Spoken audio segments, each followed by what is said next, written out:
27 ବର୍ଷ ପରେ ଏକାଠି ନଜର ଆସିବେ ସଲମାନ ଖାନ୍ ଏବଂ ସନି ଦେଓଲ। ଗଦର 2ର ସଫଳତା ପରେ ପୁଣି ଥରେ ଦର୍ଶକଙ୍କ ପାଇଁ ପ୍ରସ୍ତୁତ ହେଉଛନ୍ତି ସନି ଦେଓଲ। ଏଥର ସାଥିରେ ରହିବେ ସଲମାନ ଖାନ୍। ତେବେ ବଲିଉଡରେ ସର୍ବାଧିକ ରୋଜଗାର କରୁଥିବା ଏହି ଫିଲ୍ମ ହେବ ବୋଲି ଦର୍ଶକମାନେ କହୁଛନ୍ତି। ବଲିଉଡ ଅଭିନେତା ସନି ଦେଓଲ ଯେପରି ଭାବେ ସିନେ ଜଗତକୁ ଫେରିଛନ୍ତି ତାହା ସବୁବେଳେ ସିନେପ୍ରେମୀଙ୍କ ମନରେ ରହିବ। ଗଦର 2ର ଜବରଦସ୍ତ ସଫଳତା ପରେ ଅଭିନେତା ଏବେ ତାଙ୍କର ପ୍ରଶଂସକମାନଙ୍କର ଅନ୍ୟ ଏକ ସିନେମା ଜରିଆରେ ମନୋରଞ୍ଜନ କରିବେ, ଯେଉଁଥିରେ ସଲମାନ ଖାନ୍ଙ୍କୁ ଦେଖିବାକୁ ମିଳିବ। ସିନେମାର ଅଧିକାଂଶ ଭାଗ ସୁଟିଂ ହୋଇସାରିଛି। ଏବେ ଫିଲ୍ମର ବାକି ଭାଗ ମଧ୍ୟ ମୁମ୍ବାଇରେ ସୁଟିଂ ହେଉଛି। ଏବେ ଏହି ସିନେମା ସହ ଜଡ଼ିତ ଏକ ଜବରଦସ୍ତ ଖବର ହସ୍ତଗତ ହୋଇଛି। ଜାଣିବାକୁ ମିଳୁଛି ଯେ ଏହି ସିନେମାରେ ସନି ଦେଓଲଙ୍କ ସହ ଦବଙ୍ଗ ବୟ ସଲମାନ ଖାନ୍ ବି କାମ କରିବେ। ତେବେ ରିପୋର୍ଟରୁ ପ୍ରକାଶ ଯେ ସଲମାନ ଖାନ୍ ଏଯାଏ କିନ୍ତୁ କୌଣସି ସୁଟିଂ କାର୍ଯ୍ୟ ଆରମ୍ଭ କରିନାହାନ୍ତି।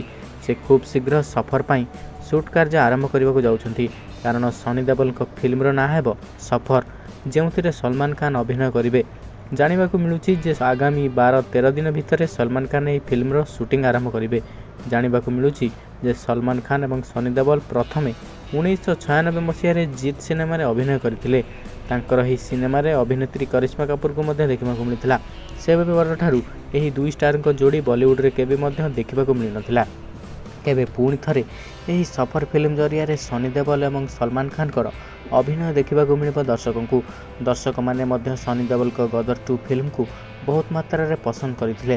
ତେବେ ପୁଣି ଥରେ ସନି ଦେଓଲ ଆଉ ଗୋଟିଏ ବଡ଼ ବ୍ଲକବଷ୍ଟର ଫିଲ୍ମର ସୁଟିଂ ଆରମ୍ଭ କରିଦେଇଛନ୍ତି, ଯେଉଁ ଫିଲ୍ମ ପାଇଁ ସଲମାନ ଖାନ୍ଙ୍କୁ ଫିଲ୍ମ ଭିତରେ ଏଣ୍ଟ୍ରି କରାଯାଇଛି। କାରଣ ସନି ଦେଓଲ ଏବଂ ସଲମାନ ଖାନ୍ ମିଶିକି ଫିଲ୍ମ କଲେ ଇଏ ଗୋଟିଏ ମଲ୍ଟି ଷ୍ଟାରର ଫିଲ୍ମ ହେବ ଏବଂ ମଲ୍ଟି ଷ୍ଟାରର ଫିଲ୍ମ ଇଣ୍ଡିଆରେ ସର୍ବାଧିକ ରୋଜଗାର କରୁଥିବା ବୋଲି ଜଣାଯାଏ। ତେବେ ସନି ଦେଓଲଙ୍କୁ ନେଇ ଏପର୍ଯ୍ୟନ୍ତ କିଛି ପ୍ରତିକ୍ରିୟା ଆସିନି, କିନ୍ତୁ ଏହି ଫିଲ୍ମର ସୁଟିଂ ଆଉ 8 ଦିନ କିମ୍ବା 10 ଦିନ ଭିତରେ ସଲମାନ ଖାନ୍ଙ୍କୁ ସହିତ ନେଇ ଆରମ୍ଭ କରାଯିବ ବୋଲି ଦର୍ଶକମାନେ ମତ ଦେଉଛନ୍ତି।